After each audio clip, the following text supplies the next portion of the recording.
Hello everyone! It is the 21st day of Shorty September and we're still on a roll. We're still going.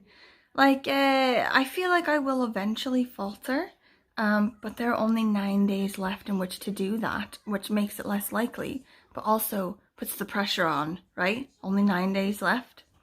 Anyway, today's book project is I Who Have Never Known Men by Jacqueline Hartman. This was written in French, first of all, and then translated. I think it's from the 90s, but I don't know. Right, so this is a cult classic about a bunch of women who are locked in a cage together with these male guards. They've been locked in there for years and years and years, but we don't know why, and they don't know why. There's some hinting, like I'm on page 23. I'm like into it pretty good already in the morning. There's some hinting to a cataclysmic event, some sort of like apocalyptic sort of situation that has caused it to be like this. They don't know where their family is and they think, oh, maybe their family's actually dead. They're not allowed to touch each other. Like when they wee, everyone has to watch, you know, there's no private place to wee or anything like that. They get food through the bars, but no spices. You know, they just basically boil veg every day. And all of the women are older women except for one, which is the narrator. So every single woman that's in this cage was once like a wife and a mother, and like, you know, they've lived their lives in an adult world, so they miss it, sort of like living in these cages, which is nothing like living out in the world. Whereas this young girl has no memory of that. She doesn't really remember so much life before living in the cages. And some of the women have sort of said they feel like her being with them was a mistake. Like they meant to round up the women and she ended up with them and no one noticed. And then they shut the doors of the cage and that was it. That's the end, you know. But it's really interesting. I think what happens later on is some sort of escape. So then they're able to see the world above ground and see what's happened to it. Because I think it's like some sort of like dystopian situation. We'll see. I like it already. I love this narrator and I love this setup of the book. Anyway, that's the project for today. We have a backpack and we have a helmet.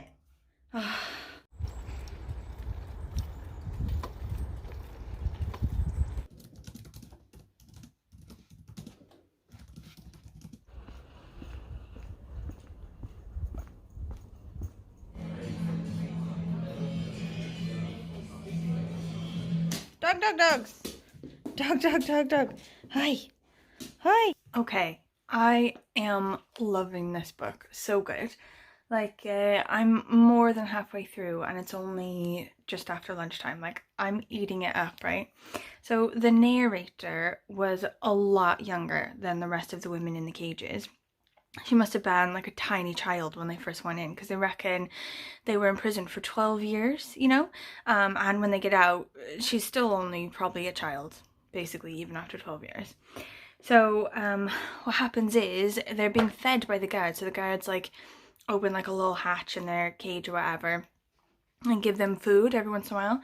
And one of the guards was in the process of doing this, like stuck the key into the hatch thing, when all these sirens start going off, and he sort of stops and he lets go of the key. So it's not just the key that opens the hatch, but all the keys are then stuck in the hole. So the keys dangling also open the other doors and everything. So he stops and he looks at the other guards and they all look at each other and they run out. So then the women are like, what? They're alone for the first time ever without any guards and the key is stuck in the hole. So they get out and they leave and they're like looking around. They're like looking for guards. They're like, what's going on? But there are no guards. Like in the 5 minutes or whatever it took them to sort of get the opportunity to get the keys and get out, they completely disappeared. And they emerge into like forest and rain and sky and everything. But it's all sort of slightly weird. Like they don't remember really what those things were like beforehand. They reckon they spent a couple years in the prison thing quite drugged as well, because their memory isn't as good of the time before. So they're not sure if they're even on their own planet anymore. They're looking around going, this is off, you know. So they decide like they're gonna go rummage around in the food stores. Like they find loads of food, not just for the guards and for the prisoners or whatever, but like for like years of stores for the prisoners and the guards. So they start to sort of like pilfer that and decide there's got to be something else. There's got to be towns, there's got to be something. So they're going to carry as much as they can and walk as long as they can, right? So they're walking and they're talking and everything, and they come up again against another one of the bunkers, like a bunker just like theirs with the door open and no guards around. And so they sort of look in, they're like, oh, what's going on? Like literally everything about that bunker is exactly the same. But when they go down in it, they realize that they were incredibly lucky that the guard was trying to feed them at the exact moment that the sirens went off, because the key was stuck in the door. For all these women in this bunker, like still 40 of them as well, they would just died in the bars. Like there were no guards around to feed them or do anything. They didn't have any keys. They just starved to death in the bars. Even Muna Mars. Yeah.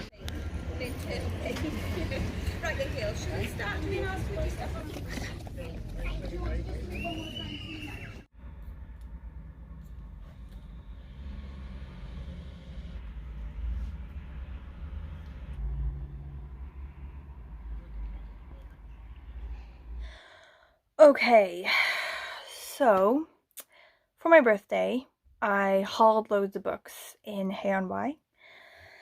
But then, completely outside of my control, I was given another £100 by my mother-in-law to buy more books. Like, what can I say? You know, she doesn't know I already hauled loads of books for my birthday. I can't be like, not use that money on books. What am I going to use that money on? Something other than books?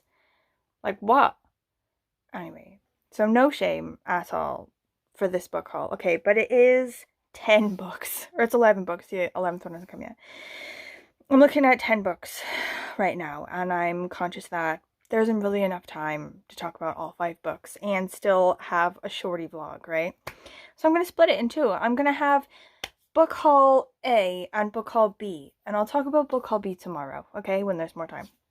So I've divided it into 2 categories. The first one being shorties, because 5 of them would work for Shorty September. And then the other 5 fit very neatly into a potential October TBR, because they're sort of each like a bit spooky or like a thriller or have something to do with like, you know, ghostiness or whatever. So, okay, so just click. First one, Things That Are by Amy Leach. So I saw this one on Sarah's channel, Your True Shelf. I think she read this for one of the prompts to do with reading women or something like that, to do with like the natural world. And it looked really interesting when she was talking about it. It's like little facts about like the natural world. Just in like sort of snippets about like animals and plants and stuff like that.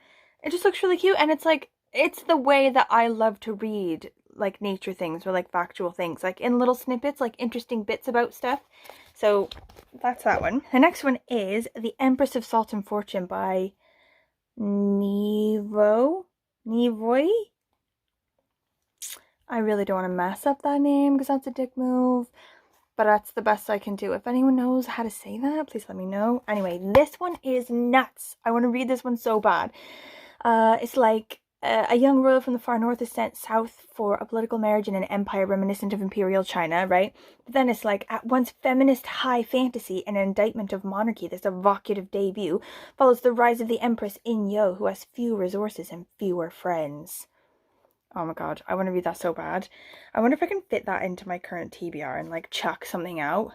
Okay, next one is Martha Wells, All Systems Red. I think 4 separate people just this month have told me to read this book and said that I would absolutely love it, and why have I not read it yet? In a corporate-dominated spacefaring future, planetary missions must be approved and supplied by the company. Exploratory teams are accompanied by company-supplied security androids for their own safety. So I think it's like a robot woman who like gains consciousness and becomes a murder bot. Next one is Things Have Gotten Worse Since We Last Spoke by Eric LaRocca. So loads of people have been talking about this one as well. So a lot of people who liked Dangers of Smoking in Bed that I read a couple of days ago. Also liked this one and this author's new collection as well. So I thought, oh, I'll just start with the old one first of all and see if I like it. But I think it has the same sort of horror elements like in common with the other one. So I'm excited for that. Okay, last one is V Castro, Hairspray and Switchblades. So I've seen this one on Sean and Bert's channel, Past Story Time. I don't know a lot about it, except that this cover is a reason to buy it. What do you reckon? When Maya and Magdalena lose their parents to a home invasion, Magdalena puts her dreams on hold and turns to exotic dancing. And then down the bottom there's something to do with the stripper ripper. Some sort of killer, Hairspray and Switchblades. What more could a girl need to survive the hot streets? This is part of a series, and the other ones look just as good, to be perfectly honest with you. I'm going to start with this one, because this is the one that Sean was reading.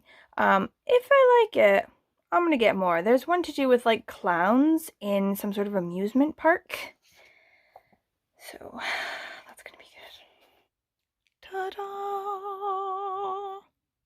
Okay, I have finished I Who Have Never Known Men by Jacqueline Hartman, and it was so good! I loved the crap out of that one.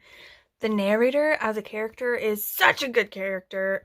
Like, I have so many theories about stuff. So many thoughts. Like, if you've read this, like, please hit me up, okay? I need your mind. I need you. I need to discuss some things.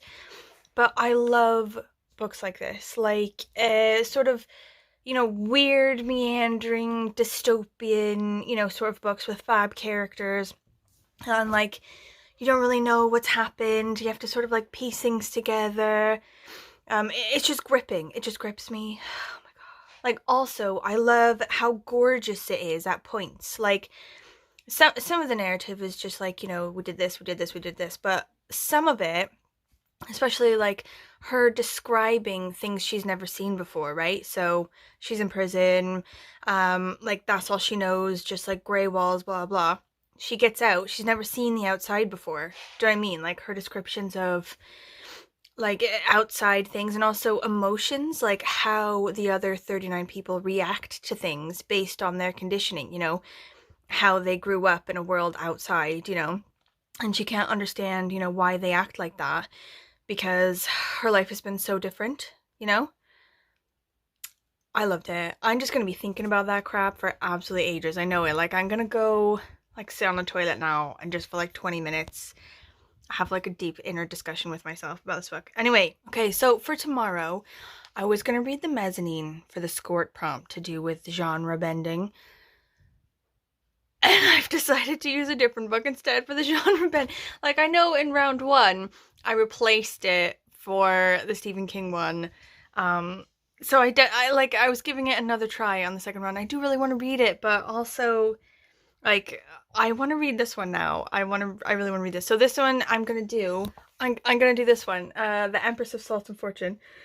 Like, it just looks so good, doesn't it? It just seems so good, and it does fit the sort of genre bending thing, because no one can figure out what this is. Like, feminist high fantasy, like a political sort of anti-monarchy sort of thing, like a sort of historical fiction type weirdness. Like, I really want to read this now, so I'm going to read it tomorrow, and I'm going to replace it.